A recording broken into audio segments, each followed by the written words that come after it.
I was just carded today. I know that's right. You were graduated. Graduated and left school to further your career and studied radio and TV broadcasting. Yes, ma'am. And went back to school in 2020 to get your bachelor's in business administration with an emphasis in marketing. Absolutely. And you are now the owner of No Sense Media Group LLC, where the focus is collaboration. Collaboration all day. Job well done, sir. Thank you. I appreciate it. Okay, so listen, we met at, which you reminded me of, that we met at the Southern Truth. I don't know what you would call that, but you were interviewing. It was the media day. Media Day, that's what it was. Yeah, where you interviewed us, Draper. What's the girl? What's the girl that wrote it? I can't even remember her name. Prudence Sneed. That's right. Okay, so that's where we met, and you interviewed me because I was the what? The wardrobe stylist on set. Hey, and I want to go ahead and give you your flowers, even though it was a couple years ago, but you had everybody looking fabulous. Thank you. Especially with them colors. And Thank the colors you. was popping on every episode. So. Thank you. That's my focus is colors. I love color.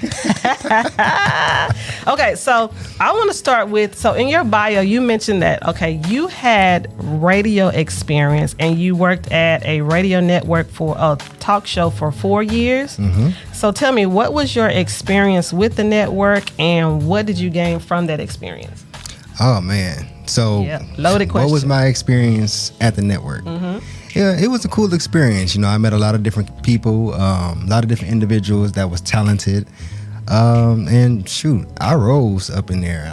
Really? I walked in there as an administrative assistant and walked out as a director of client affiliation. How does it say? Director of client affiliations, basically gotcha. retention. Gotcha. Okay, I see you. Can you mention the network, or you can't say the network? I'm not. You can. Oh, okay. All right. I mean, I would love to, but I'd rather not. Oh, okay. Hey, listen, we understand. Okay. Look, if they know who I am, they know where I came from. Exactly. Okay. So, and you also mentioned, this hit me kind of hard. You interviewed over 180 celebrities. Yes, within the 4-year time frame, I interviewed 180 celebrities plus more. And not only that, they actually came to the studio as well. Wow. So you got like hands-on experience. Yes, hands-on experience. I went to the Essence Fest for 4 years straight and did Radio Row. Along with my host that was part of the show. And I mean, it was just phenomenal. I met Megan Good. Come on! I met Queen Latifah. I met a lot of different people. Next. Wow. It was a lot of people, man. For those of you who don't know, honey, Next was the thing back in the Disney. Jagged Edge. Okay. The Housewives of Atlanta. Empire, the cast of Empire, the cast of Having to Have Nots. What? Yeah. Oh yeah, you have done it. Okay, yeah, I need to talk to you after this. Okay, so how did you come, because you said you just started acting a few years ago, so how did you get the acting bug? Was that something that you always wanted to do? I've always wanted to be an actor. I actually made a shirt when I was younger that said Mr. Hollywood. Ah, yeah. See? And that's what you call speaking it into existence, honey. Yeah. Okay, so tell me about your childhood. Like, how did you grow up? What kind of kid were you coming up? Oh man, I wasn't a bad kid at that. I mean, I was. I don't know. I just was trying to go out there and get it at the young age. You know, really? Like I said, I started working at the age of 8, and from there, I just wanted to make my own money. Really? My mom told me when I was 12 years old, boy, your feet getting too big. You about to buy your own shoes. So I said, okay. Exactly. I'll buy my own shoes, but I wore sandals for the rest of my life. So were you like one of those kids that like always was like trying to do a commercial or always excited about watching TV shows and movies? Like, were you that kid? No, to be honest with you, when I was younger, I couldn't stand movies. The only movies I did like was Disney movies. And like, of course, Friday and Next Friday and all of them. But it was mainly Disney movies. Really? Mm-hmm. I was the kid that would rather go out and be out in the streets and, you know, play out in the yard and Oh, you was drink one from of the water hose. Oh, okay. So you was outside. Basketball with a crate. Right. You was outside. Okay, Yeah, you was outside. that kid. Yeah, I was not that kid. I was in the house watching TV. My mom tried to break. Like, I had a bad habit. Like, I literally watched TV all the time, where my mom would threaten to take the TV out of my room. And who had a fit was me.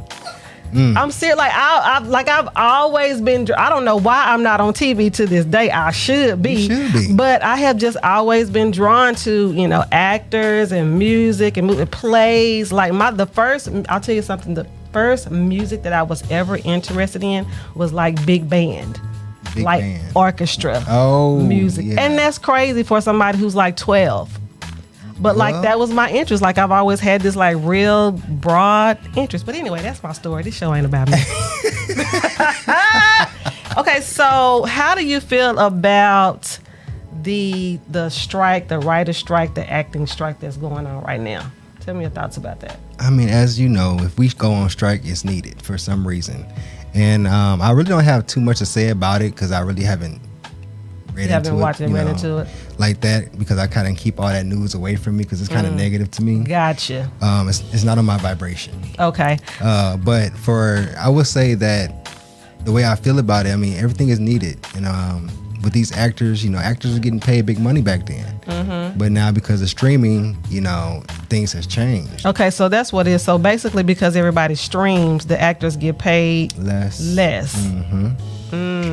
Yeah, you don't have the blockbusters, or people don't go to the movie theaters no more, where that's true. The big bucks is coming from. So that's true. You got the streaming network. So okay, see, I didn't relate like what was going on. I was just like, well, good for them, but I didn't really like just read into it or research it. I really didn't understand what was going. But that makes sense because of all the streaming platforms. I guess the actors would not be getting the money that they used to get back in the day. That they should be getting. Right. Exactly.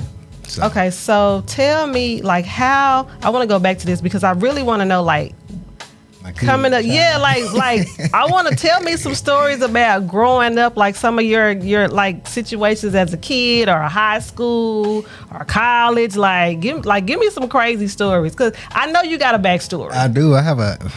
Yeah, yeah. Give me the juice. Tell me the backstory of Mr. K. Mista. I'm gonna go into my kid life, and then I'm also before I go into my college years, I want to speak on my kid life more because. And this is to motivate people as well. Yeah. I actually lost myself back in 2010 when I moved here. And I actually had to go find myself again in 2014. And when I did that, I went back to my childhood. Okay. So it's good that you asked me about that. But my childhood was fun. Of course, my dad left when I was 6. So I was in a single parent home. Okay. I can relate. He was still present, but he wasn't there in home. Right. But I was the one that go out there, get in the streets, getting things, and had a hard. What do you mean by getting things? Getting into things. Okay, getting into things. Things that boys get into. So okay. So I will say, at 8 years old, my focus was to have my own life, my own family, really. Wow. Which is weird. Right. I'd be thinking that way. But mainly when I started working in the gardens, I went from the gardens and started working at Notre Dame. And I was a top sales rep, as you stated. And that right there, it kept me out of trouble. Every football season, I know I was there at 6:00 a.m. on the dot. Yeah, so you had something to do. 7, 8 o'clock at night. So by the time my day ended, I was back at home. There you go. Not worrying about what happened in the streets. You know what? I commend you for that. So who got you into that program? Did your parents introduce you to that? Was it something that you sought out yourself? Well, my mom used to work. She used to be the head lead teacher in the infant room for this daycare. And one of her other teachers, their son actually was working out there in Notre Dame. And he was like, "Hey, you want to come out here with me one day?" I was like, "Yeah." So I came out there with him one day, and I seen how everything was just moving. And I'm like, "What? You can make this much money doing, selling the program? This is a little magazine?" Right. He was like, "Yeah." So the next year, he didn't do it no more. I was like, "Dang! So how do I get up in that thing?" Right. So I just went back up there, and I just started working like that. And they just brought you on. And they brought me on. I was the top sales rep for 10 years. What were you selling? A magazine, a book, a catalog of just the football players. It's kind of like a bigger. See, I'm not a game football. I don't know sports. Okay, so it's like a program. It was like a program, but gotcha. like a magazine. Gotcha. Yeah. Okay, well, that's $10. $10. Baby, he went out there and killed the sales. Do you hear me? Yeah, I used to be out there at 6:00 in the morning. I would go there the day before because they had the pep rallies on Friday nights. So I would work the pep rally, leave, and come back and go up there at 6:00. But when I go up there, I would get like probably 7 or 8 boxes. Because he was like, I'm about to get it. I'm about to get it. I would walk around. The campus is huge. So, and then not only the campus, but the parking for the football games is far, far away. Gotcha. And like I would go far just to go sell these programs. But then I would travel back to the campus walking. Really? With 8 boxes of programs. Oh, you was determined. Hey, you was determined. See, a lesson for the kids out there. Go out there and get it. You cannot get out here and win life by laying up and playing video games unless you're going to go into the video game market because it is a big market. Okay, so then what happened after that? So in the midst of all of this, I was still, doing my everyday, but I can go back to my 6th grade year. I was the kid that actually graduated elementary school with 21 awards. I'm talking about honor roll, president's award, all the big awards. Really? Yeah, I had good grades. Oh, so you was a nerd. You didn't have to say it like that, but so was you on the National Honor Society? I was on all of that. Multicultural Society, everything. Wow. Student council. I was a peer mediator. I used to talk to kids when they get into fights. Really? I used to talk to one kid, talk to the other kid, and then I talk to both of them and figure out where to... Right. Peer mediator. Peer mediator. I've never heard of such a thing. Yeah. Really? That is so interesting. See, I knew you had a backstory. Oh, yeah. I knew you had a backstory. But in my teenage years, that's when it got a little rough. Come on, talk about it. First kid at 14. Okay. To this day, that's a whole nother story. We can keep that out this. Okay. Yeah. All right. Whole nother story. But then I also had a kid at 19. And, of course, she's still here. And, I went to college. Okay, so was this the love of your life, or was this your high school sweetheart? I'm about to go into another city, and I'm about to go ahead and get what I get. Oh, and find out who out here. And I found her, and we went to college, and and that's what that was. We were supposed to be studying. And we studied other things, anatomy. And ta-da! Anatomy. Oops. But my teenage years was, I was always busy. I was the captain of the step team. Then I went from captain to co-captain. I played track. I ran track. I played tennis, swim team. Tried out for basketball. That didn't work too well. But I could play basketball. I'm about to ask you, what haven't you done? It's not much that I have not done. When I tell you are the definition of well-rounded, oh my goodness. I really am. And I didn't realize that until I was older. Really? So how old are you now? 35. 35. A little bit young for me. That's good. Okay, so moving on. I need someone just a few years old. I'm going on a woman of a particular age. I was just saying. I ain't gonna make that comment. Let me shut up. I'm just saying. Okay, getting back to. Okay, so you said that you love to dance, you love to act, and you love to direct. So what is your favorite of the three? Ooh, I would have to go to dancing. I've been dancing since I was 3. And I was one of them kids that when the family come around, hey, Keith, come over here and break that dance move for me. One of them kids. And I had to hit that move real quick, and they all laugh at me, and I walk away and go with the kids. But, I was one of them kids. Yeah, 3 years old. That is crazy. Okay, so you were telling me that you are going to be in this dance battle. Oh, yeah, the Superstar Dance Battle. Let's talk about that. August 19th. Yeah. August 19th, and it's going to happen at where? The T-Ball. Listen, y'all need to go to, I don't know if it's tickets or if it's free, but y'all need to go to T-Ball because who else going to be, how many people do you know that's going to be in that? Everybody. I know everybody. And this is just for actors? It's actors, directors, producers. Snoop Robinson's in it. Corey Espy is in it. Sophia Knowlton. Jarek Tucker. Montreal Diggs. Shoot, who else? Draper. Krista Shea, Draper Winston. Draper gonna be in there doing that stupid dance. Hey, if that helps him win the battle, hey. It's hilarious. I don't know what it's called, but it's hilarious. It's fun. We're actually doing it to raise money to help kids go to college. So. Oh, okay. So it's a fundraiser. Yeah. Okay, good to know. Yeah, because I've seen you on TikTok acting a fool, dancing and whatever. And I was like, this dude here. But I just didn't, I just didn't know that you did all of that. I didn't know that all of that was in you. Like, you are a talented dude. Thank you. And you got a lot of gifts and talents. I'm glad that you are out here doing what you do. And I want you to tell me, okay, so you said you just started acting when you were in 2016. 2016. Okay, so how did you get the acting bug? Like, where did that come from? Well, like I said, I always wanted to be an actor. Watching Will Smith, Martin Lawrence, Eddie Murphy, those was my inspirations when I was younger. And then it went from there to Tyler Perry when I started watching the plays. But so have you been in any plays, stage plays? Oh yeah, and the funny part is I just started doing that last year. Really? Mm-hmm. Well, I did a stage play in high school. In high school, but it wasn't to this capacity, to this level. But I actually started doing stage play last year, and I've been in 3 or 4 stage plays since then. Since just last year? Since just last year, so.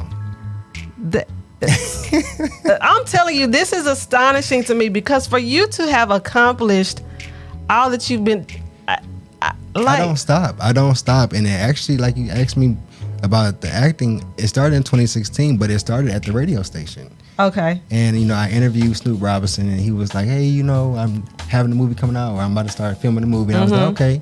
I was like, hey, man, I want to be an actor. He's like, well, come on set. Really? I was just an extra. I was an extra in 2016. Just sat there, smiled, and that was it. And which film was that? Do you remember? Stolen Virginity. Stolen Virginity. Yeah, I'm familiar with a lot that's of. That's on Tubi, and so you can watch it and stuff like that. So. Yeah, I know. That's the thing now is that all the actors and writers, all you guys right now in the industry are doing the stuff on Tubi, and it's a couple of other stations because look, the people are going crazy for these movies. I mean, I see somebody literally on Facebook that's popping up or showing, hey, y'all need to go watch this movie on Tubi, and I pull it up and it's all of y'all that I know and done worked with. I was like, y'all better get out here and get it. And we trying to. Well, we not trying to. We y'all doing are. it. We doing it. Like, and, seriously. This is just the beginning. It's just the beginning. There's so much more to come in this industry, especially here in Dallas. It's a growing industry. So I would encourage these kids to, get out there and get in classes and learn how to become an actor, because within the next 10 years, it's going to be popping down here for independent. Right. Yeah. So speaking of acting classes, have you taken any acting classes? Yes, I have. Okay. So I haven't no, I can't say that. I did have acting class with Kanisha. I always say her name wrong. I say Kanisha, but isn't Kanisha Thompson? I had an acting course with her. I also went to different workshops and stuff with Corte. Shouts out to Corte. He's been a big help in the industry as well here. Corte-ish. Corte-ish. Yeah. He does a lot of stuff, so he keeps me afloat. He doesn't let me not act. Right. And I appreciate him for that. Okay, so is it expensive? Because my best friend is an actress. Actually, she just moved out to Atlanta to try to do some things out there because nothing was happening for her here. But so are acting classes is that expensive? I don't know what everybody else paid, but I mean, not for me. It wasn't for me, no. Really? I mean, because I've just heard, so many actors and say that, that it's an expensive craft. If you're really trying to get into it, if you're taking classes, you got to have, what do you call it, the people that look after you and try to find you parts and do all the agents, right? But I guess if you're independent, then that doesn't come into play, right? No. Well, it doesn't. Well, even if you're independent, it will still come into play. Really? I tell you what, if any of y'all out here is looking for a wardrobe stylist, you want to get your girl up, I'm just saying, your girl is out here, holla at me. Hey, get out there more, put yourself out there. Oh, I'm putting myself out there. So let's talk about this. Let's talk about social media, because here's my thing with social media. And I saw one of your reels. You said something about Instagram says I got to post a reel every day. Every day. So every day. Which is what you should be doing anyway. Especially if you're on that social media wave. Exactly. It should be a post almost every day, at least 2 to 3 posts every day, or even post every other day. Who got time for that? People that got time. I mean, I just don't have time. I mean, and I understand because I really do. You know, I'm trying to make it out here. I don't know what I'm supposed to be doing. You know, well, I do. I know I'm going to be a stylist full time one day. But I'm like, the post and me having a full time job, trying to create content. And I watched a lot of people out here, a lot of the social influencers say, well, it doesn't have to be great content. You just have to post. If you got a brand that you want to be, you know, exactly. if it's your brand, you want to make sure your brand is represented correctly. So I wouldn't. Yeah, but I'm telling you, this is a lot of what, you know, the social media experts out here saying. They said just make sure you get the content out there. Don't kill yourself trying to make sure it's perfect or it's this or it's that. Just post it. And while I understand that, I still, like, I'm a perfectionist, so I want to, you know, I want my stuff to be right because, I mean, the people, it's hard to grow on social media. Yes. But that's why they say post every day, because the more you post, the more you're being seen. And if you post every day, your algorithm changes. Okay. You know, it's all about the algorithm. Algorithms, right. Because if you post and then don't post for about 3 days, your algorithm kind of resets. Oh. So it's kind of like now you're at step 1 again, square A, square B, you know, you back there. So yeah, so that's what I'm doing now. Like, is that something that you actively working on though? Is like your social media presence? Well, I mean, I've been doing that for a long time. I'm actually a social media manager of a lot of pages. Really? So yeah, I'm some of everything. Sir. Now, how did you start doing that? It was the radio. You know, with radio brings a lot out of you as a producer or a host. Whenever you want to make sure your content is going out there, you're promoting yourself, promoting your brand. A lot of that comes into play. So when you're doing that, you're learning different avenues and different things to do to post on social media and also grow pages. Okay. So I mean, that's how I started with the radio.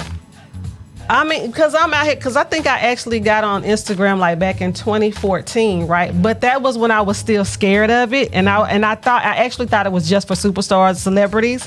I didn't know it was for regular people, right? Well, the check mark was for superstars and celebrities. Right. No, I get it. But I'm saying when I first opened my page, I was like, this is not for me.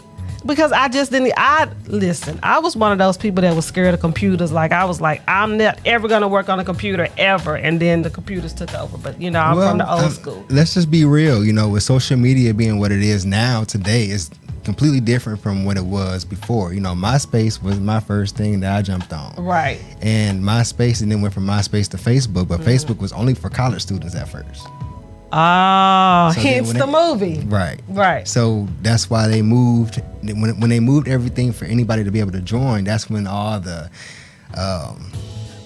viral and what was the other little short? It was a short video thing that they used to, the Vine. Oh my God! Do it for the Vine. Do it for the Vine. I ain't gonna do it. I ain't gonna do it. Do it for the Vine. I ain't gonna do it. But yeah, after that happened and everybody started joining social media, Facebook and all the other stuff, you know, it changed. And the Snapchat, I never was on Snapchat. I'm on everything. Are Snapchat, you? Instagram, Facebook. I didn't do the Twitter. I ain't tweeted. I ain't tweeted nothing ever. Now, I will say Twitter is difficult for me. Because I don't tweet. I don't like to tweet. I go to Facebook mainly. Yeah. I was on Facebook when Facebook became Facebook. Okay. You know, like a year after when I went to school in 2006. So. Yeah, it was hard for me to transition. I'm sorry. It is what it is. I mean, cause I'm an analog girl in a digital world. I'm just saying. Hey.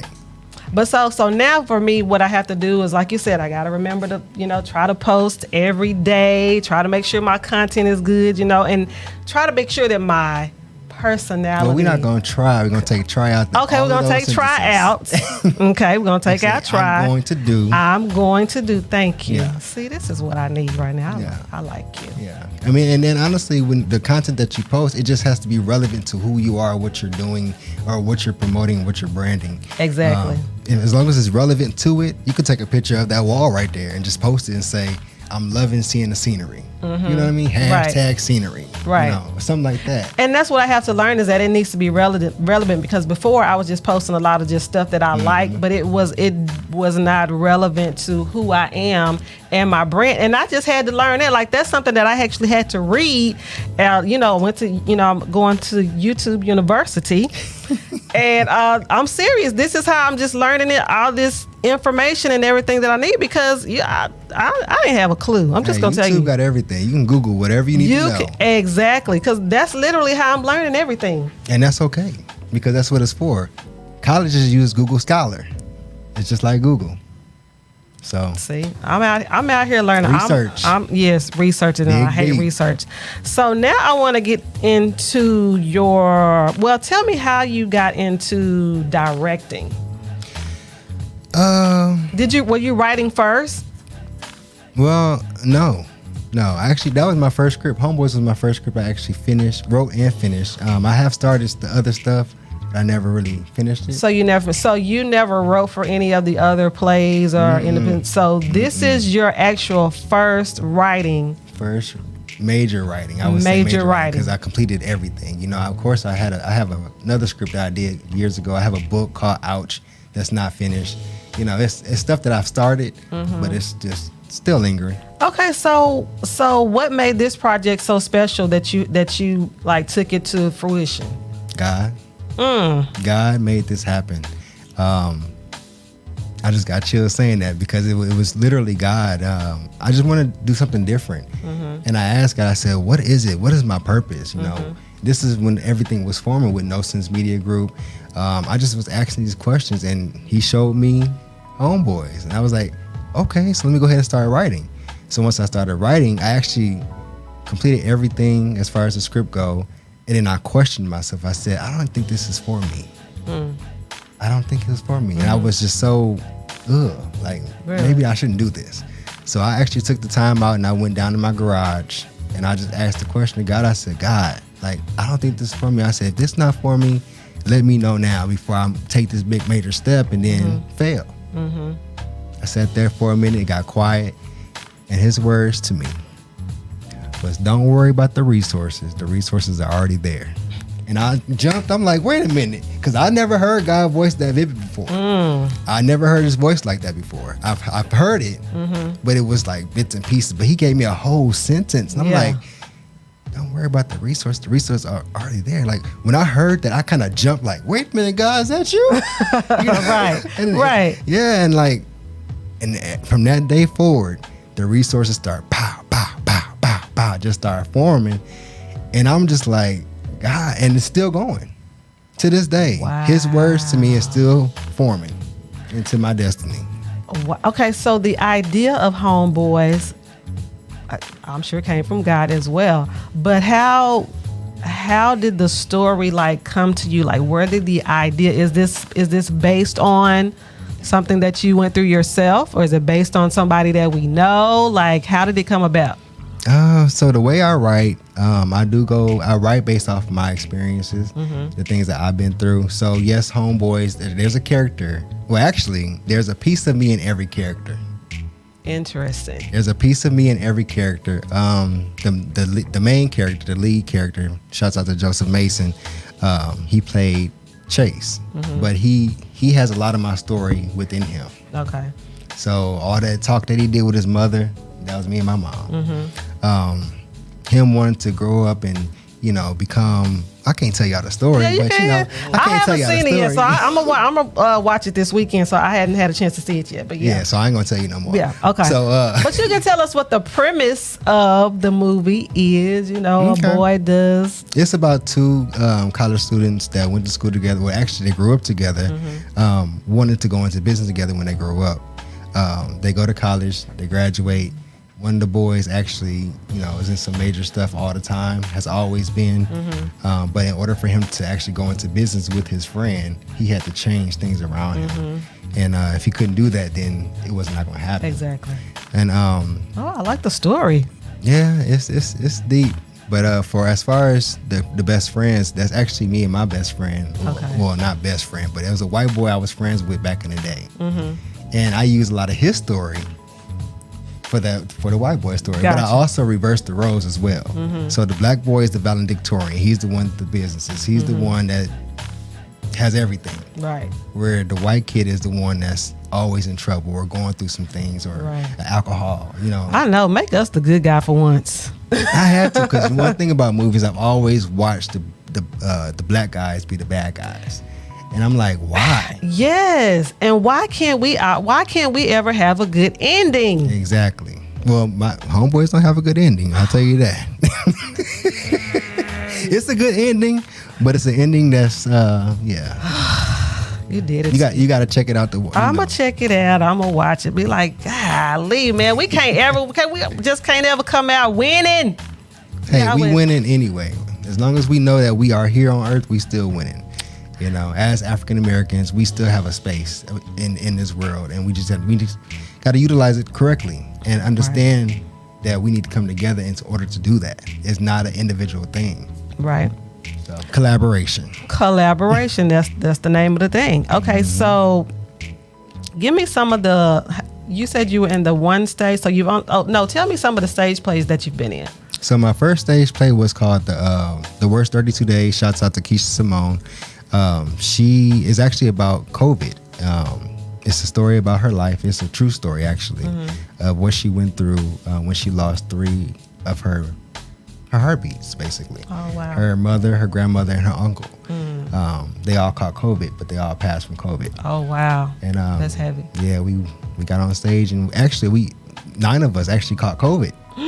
And I think that happened only for us to really know how important this story was. Right. But we caught COVID the week before the show. Oh, wow. And we had to cancel the show, and then we had to, wait another month to do it. So.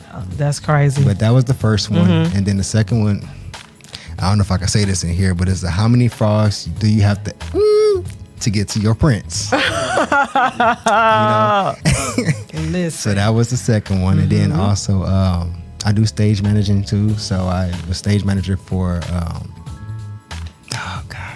Men Ain't Supposed to Cry. Men Ain't Supposed to Cry. And then you familiar?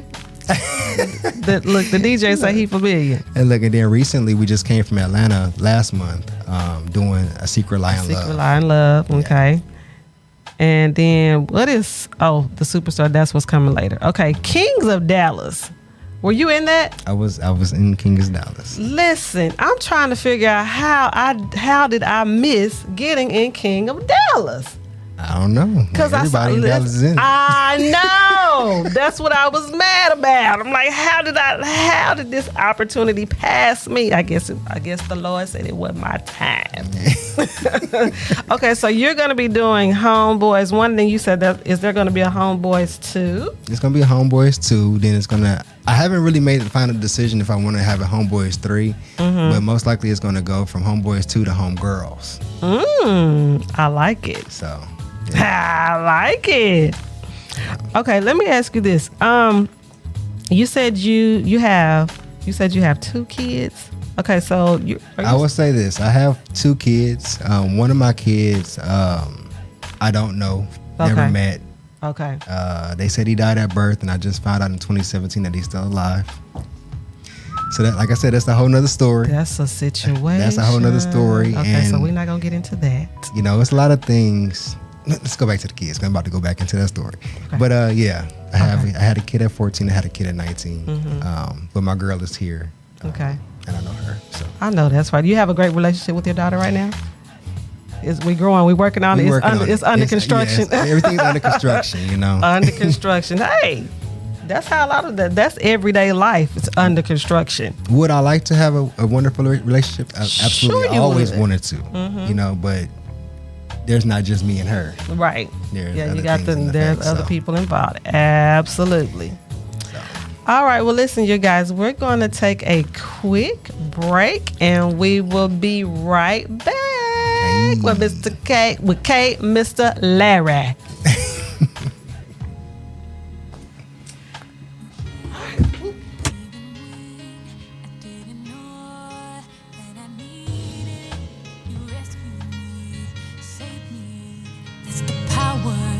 Where your name means hands raised high, heart postured for your glory. Hands raised high, I'm ready to receive your healing. You heal the brokenhearted and bind the wounds. Yeah, you heal the brokenhearted and bind the wounds. Say, draw nigh to him. Let him in, draw nigh to him. Let him in.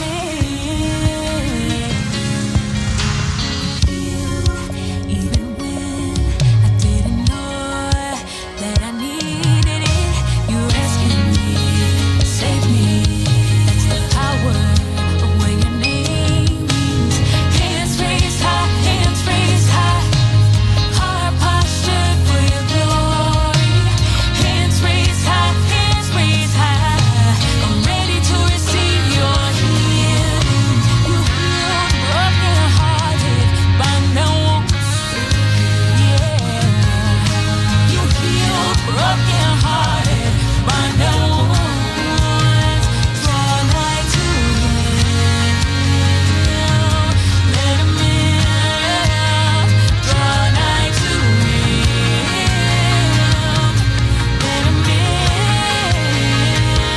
Yeah, Lord, we know that you want to heal us. Lord, we know that you still do miracles. Lord, we know that you want to heal us. Lord, Lord, we know you still do miracles. From the inside out, from the inside out, from the inside out. Lord, have your way. From the inside out, from the inside out, from the inside out. Lord, have your way. From the inside out, from the inside out, from the inside out. Lord, have your way. From the inside out, from the inside out, from the inside out. Lord, have your way.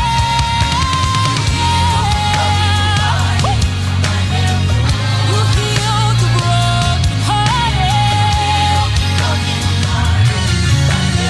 By His stripes we are healed. And by their wounds, and by their wounds, draw nigh to Him and let Him in. Draw nigh to Him and let Him in.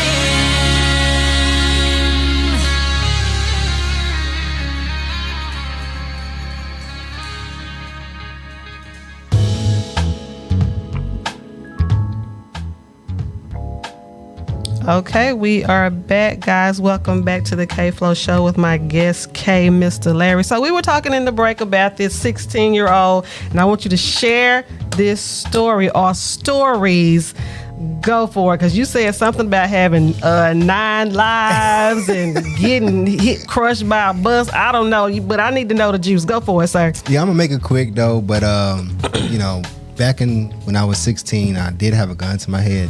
I found out later on, like years later, that it was just a BB gun, but it doesn't matter.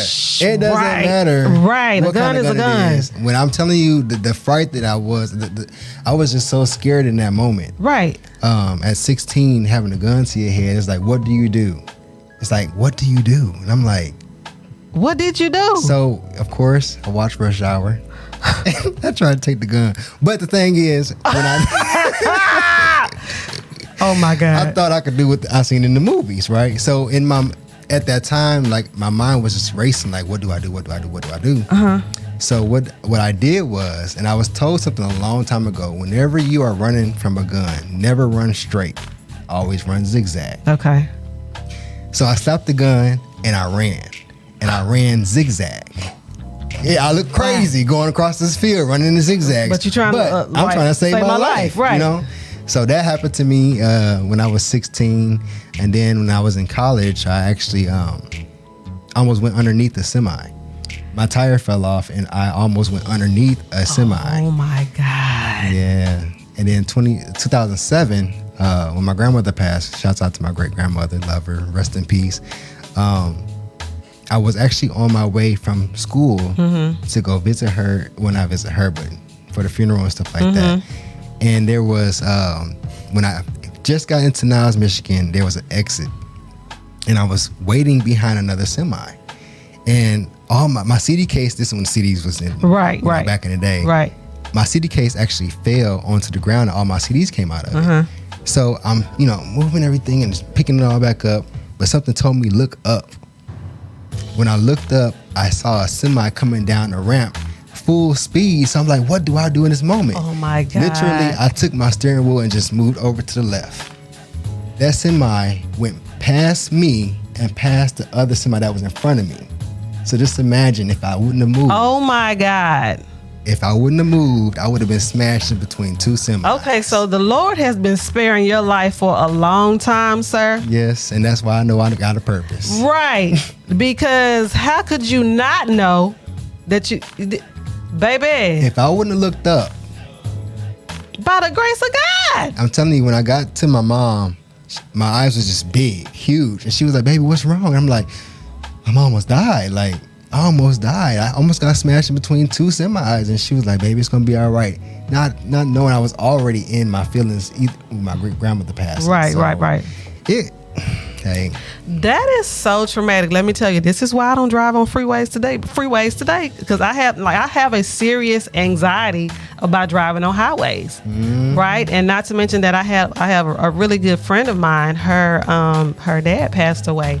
Got hit by a truck on the highway. So it's just too close to me. Like my anxiety be on 10. So God bless you, sir. I'm glad you are here. And tell me a little bit about your mom. So were you is this 2-parent home, single? No, you said you're single parent home, right? Parent, yeah. Okay. So shouts out to my mom. Shouts out to mom. That's my queen. Hey, queen. She's been there every step of the way in my life, and it was traumatic to me in 2015. She was paralyzed from the neck down. She went into surgery and came back out in a wheelchair. She walked into surgery and came back out in a wheelchair, but in the midst of it, she was paralyzed from the neck down, and the doctor told her that she would never walk again. And about 3-4 years ago, she started walking. And today she's driving. Wow. So shouts out to her faith, because I will tell you this. Goodness. If it was not for that situation, I don't think my faith would be where it's at today. Right. She helped me build my faith going through that situation and seeing how she didn't let that get her down. Most people that go through things, they'll mope around the house. Absolutely. Be mad at God. They would listen to the doctor and go by what the doctor said. Right. Because why? There's power within the tongue. Absolutely. When you say something, people believe it. Absolutely. But my mom didn't believe that. She was like, no, I'm going to be walking again. I got my grandkids. I got my kids still. I'm going to start walking again. And I just seen her going through therapy every day. I wasn't there physically, but I was, in the midst. But just seeing the things that she went through and the faith that she had, that helped me have faith within myself. Right. Faith within my projects and faith within the people around me. Right.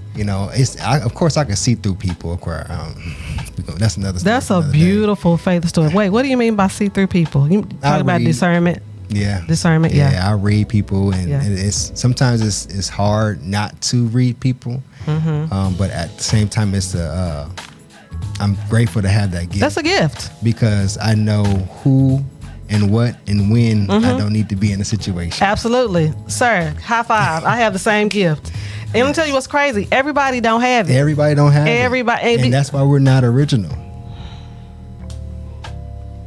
That makes us. That's really what makes us different from other people. Is It because of does. that spirit of discernment. Yeah. Let me tell you. So I was listening to Tabitha Brown's book, and she talks about this on her podcast now too. Shout out Tabitha Brown, I love you. She's very inspiring to me. But she was talking about this gift that she has of she's a seer, like she has dreams and whatever normally, and it's been happening since she's a kid. That when she has a dream, they always come true. And she said, right. And she said it was very, can you imagine? That one is different. Yeah, that's different. That's different. That's different. But, cause, she would like see people like, dying, see accidents happening, and it would have to, and here's the thing, she would have to tell people. Can you imagine? That's different. Right. That's deep, it is. though. That's deep. It's real deep because I have the same. Well, I don't see things in my dreams, but I see things from my vision. I can be having my eyes wide open and see something. It's like a foreseeing. Yeah. So I do foresee a lot. So sometimes I see things and I'm like, that's about to happen. But then I don't see it until 2 weeks later or 3 weeks later or a month later or 6 months later. But still. Then I saw it though. Right. Like, I was just in Atlanta and we were going to Tyler Perry Studios and there was a truck in front of us. And at the moment I had my head down, I looked up, I'm like, oh, that truck about to go to the left. The truck And went it to happened. the left. And they was like, wait, what? I said, I saw this before, y'all. That truck went to the left. I said, watch, he about to get right back in front of the other car. He went to the left and went back in front of the other car. I said, yeah, I saw this. See, that's scary. See, mine is so I don't have that, but I do have a really strong sense of discernment, right? I can tell like off the bat if somebody is not is not for me, if they like I guess just something like I can't even explain it, and I have a hard time having this conversation with other people because like people don't understand it. They don't understand it. It's like somebody can refer somebody to me to do something or whatever, and I'd be like instantly, and I'd be like, this person is not. Gosh. Oh and I'm like, you didn't see that or feel that, and it's like. You.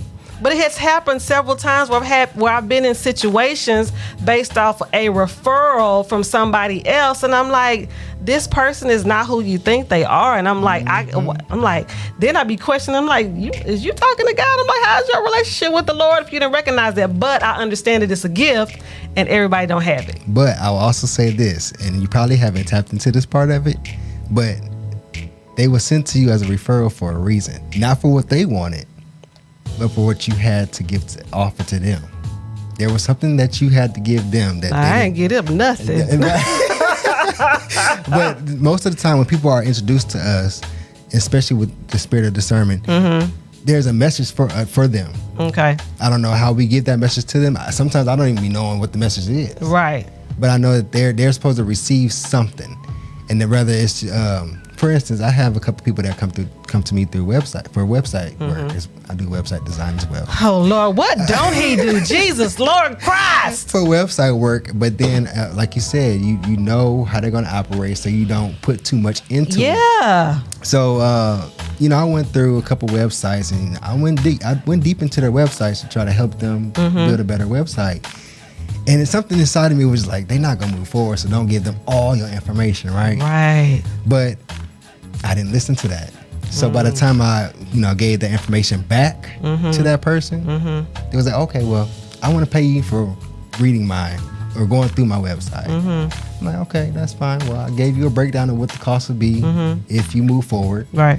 But yeah, they take your ideas and they just run with it. Listen, and see, that's what I'm saying. You got to be careful, especially with people, who are gifted, talented. That's why I'm really cautious about, who I share, my dreams and stuff. Well, because people can steal it. And then, right now I'm trying to figure out how to get some stuff trademarked. I've been trying to come up with LLC names. That's really difficult because I promise you everything that I have come up with is already out there. And I'm like, Lord, you woke me up at 3:00 in the morning to tell me somebody else's idea.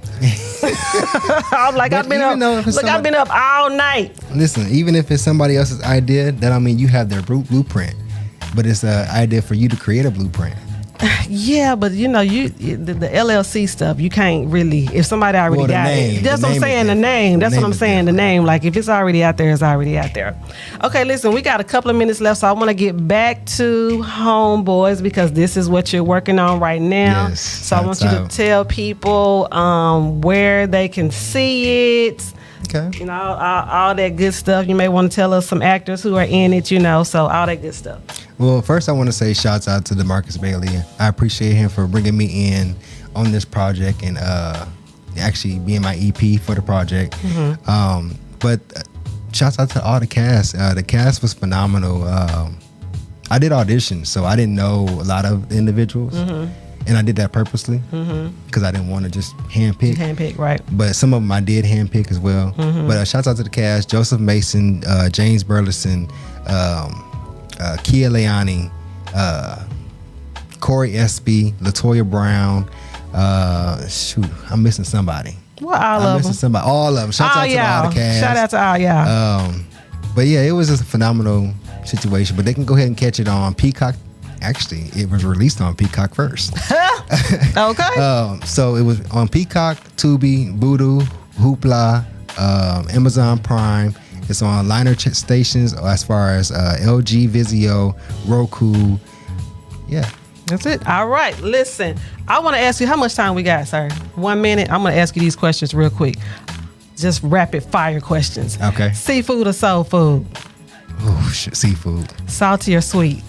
Both. Basketball or football? Basketball. Foxy Brown or Cleopatra Jones? Foxy Brown. Tupac or Biggie? Ooh, Tupac.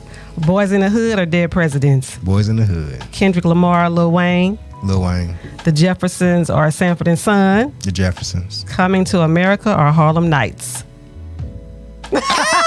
I'm gonna have to say Harlem Nights on that one. Spades or dominoes? Spades. All right, that's what's up. Okay, thank you for coming out, sir. I appreciate you. Listen, if you would like to be a guest on the KFLO Show, you can send a request to the KFLO at theupliftlive.com. And don't forget to download the app and listen to your favorite gospel music and entertainment right here on the Uplift Live Radio. We are out. Peace. Your number one hit music gospel station. Keep it locked right here on the Uplift. Put your hand like this. A few years ago, I made a lot of mistakes and I made up my mind that I was going to do something about it. Let me tell you what I decided that I was going to do. I gotta clean up what I messed up. I'm starting my life over again. I gotta clean up what I messed up. I'm starting my life over again. You know what I said to myself? I made up my mind, I ain't lying no more. Cause a liar and a cheater can't make it through the door. I gotta clean up, yes I do, y'all. What I messed up. Come on, y'all sing it. I'm starting my life over again. Yeah, I gotta clean up, yes I do, y'all. What I messed up. Yeah, I'm starting my life over again. Can I tell you something else that I've done? Listen, let me tell you. I made up my mind, I ain't running no more. I'm going back to church, I'm gonna walk right through the door. I gotta clean up what I messed up. Yeah, I'm starting my life over again. Yeah, I gotta clean up, yes I do, y'all. What I messed up. Ooh, y'all. I'm starting my life. Just one more verse. Just one more verse, y'all. One more verse. I made up my mind. You were tuned in to one of the hottest gospel stations. Keep it locked on the Uplift. Your source for your favorite gospel music. It's all right here on the Uplift. Right here on the Uplift. I don't care what you do Tell them there's no God like my God. I dare you to brag on him for a moment. Has he done anything for anybody in the house? Has he made a way for anybody in the house tonight? Come on, fellowship, I need you like this. Come on. Oh, oh, oh, oh. Everybody just clap your hands and say, oh, oh, oh, oh. Come on, if you know heaven, say it. Behold, he comes. Come on, sing it choir. Everybody say, and the trumpets call. You better lift your voice. Hear of Jubilee. Out of Zion's hill. Oh, come on like this, everybody. These are the days of Elijah, preparing the word of the Lord. Oh yeah. And these are the days of his servant Moses, righteousness being restored. Somebody help me say it. These are the days of your harvest. Anybody receive that? The fields are all wide in the world, yeah. And we are the laborers in your vineyard, declaring the word of the Lord. Everybody say, come on, come on. Let me hear you say, and the trumpets call. You better lift your voice. Year of Jubilee. Out of Zion's hill. Whoa, these are the days of Elijah, preparing the word of the Lord. Oh yes. And these are the days of his servant Moses, righteousness being. I want to hear you sing the next part. Come on, let me hear you say it. You got it. Come on, say it. The fields are all wide in the world, and we are the laborers in your vineyard, declaring the word of the Lord. Everybody say, come on, say it. Everybody say, and the trumpets call. You better lift your voice. The year of Jubilee. Out of Zion's hill. Sing it one more time. Say, behold, it comes. Riding on the cloud. Everybody say, and the trumpets call. You better lift your voice. Year of Jubilee. Out of Zion's hill. Y'all ready to give him praise? Come on, huh? Everybody just clap your hands. Come on, come, come. I tell you to look at your neighbor and say, neighbor, you might have to scoot over some, because I'm talking about my Savior. Has he made a way for anybody in the house? I want you to sing it with everything you got. There's no